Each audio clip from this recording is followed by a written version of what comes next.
আসসালামু আলাইকুম এভরিওয়ান। আজকে একটা ডিআইওয়াই ক্যান্ডেল হ্যাক শেয়ার করব।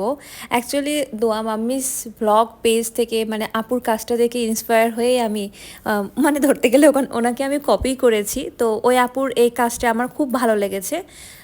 আর আপুর সাথে আমার সম্পর্ক অনেক ভালো। তো আমি আপুকে বলেছি তোমার এটা আমি কপি করব, আমার খুবই ভালো লেগেছে, আমিও একটু বানাবো। তো আমিও ফার্স্ট টাইম বানাইলাম আর ভাবলাম তোমাদের সাথেও একটু শেয়ার করি। এরকম একটা ৫ টাকা দামের ক্যান্ডেল কিভাবে মানে সুন্দর করে ডেকোরেশন করা যায়, সুন্দর করে আরও মানে আকর্ষণীয় বানানো যায়, সেটাই আমি দেখাবো। তো আমার কিছু দরকার ডেকোপাস পেপার, আমার কাছে বেশ কিছু ডেকোপাস পেপার রয়েছিল। তো সেগুলো আমি হচ্ছে এই ক্যান্ডেলের মাপ করে কেটে নিয়েছি। আমি 4টা আজকে বানাবো। আর আমি মানে আমার একটু হাত কাঁপতেছিল যে প্রথমবার বানাবো কী বা হয় বা কেমন বা হয়। তো এই যে হচ্ছে আমি ক্যান্ডেলের মাপ করে কেটে নিয়েছি, আর ডেকোপাস পেপারের উপর থেকে যে একটা টিস্যু থাকে ওইটা আমি উঠাই নিয়েছি। হ্যাঁ, আর আপু হচ্ছে এটার ক্ষেত্রে আয়রন ইউজ করেছিল, মানে এই যে এটা হচ্ছে হিট দিতে হয়, আয়রন ইউজ করেছিল। বাট আমি ভাবলাম যে আয়রনের থেকে আমার এটাই বেটার হবে, যেহেতু হাতের কাছে এটা ছোট আর আয়রনটা অনেক বড়, বেশি হিট হয়ে যায়। তো এটাও দেখলাম ফার্স্ট টাইম আমি যে মানে এত চাপ ধরেছিলাম, দেখলাম ভালোই হিট হয়ে হয়ে গেছে।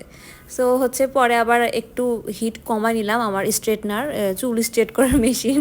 তো এই যে দাঁড়ান একটু দেখায় আমার ফাইনাল লুক কেমন হয় প্রথমটা হিসাবে। কিন্তু যাই হোক আমি বলবো আলহামদুলিল্লাহ। এটা বের করার পর আমার এত মজা লাগতেছিল যে যা কি সুন্দর হয়েছে। তো মানে ৫ টাকার একটা মোমবাতি কত সুন্দর একটা কালারফুল হয়েছে, এগুলো এখন বাইরে কিন্তু বিক্রি করে অনেকগুলো টাকা দিয়ে। যাই হোক, এই যে আমি আরেকটা বানাবো, সেকেন্ডটাও একটু বানিয়ে দেখাই। ফার্স্ট মানে প্রথমটার থেকে কিন্তু সবসময় দ্বিতীয়টা, তৃতীয়টা, চতুর্থটাই সুন্দর হয় বেশি, কারণ মানে পাকা হয়ে যায় আস্তে আস্তে বানাইতে বানাইতে। তো এই যে আমিও প্রথমের মতো আর ভুল করি নাই, এবার হিট খুবই স্লো করে নিয়েছি, তাই উপরের কাগজটা খুলে ফেললাম যে যেহেতু হিট স্লো করাই আছে তাহলে নর্মালভাবে করলেও হবে। এই তো আমি পেঁচায় পেঁচায় সুন্দর করে লাগিয়ে দিচ্ছিলাম।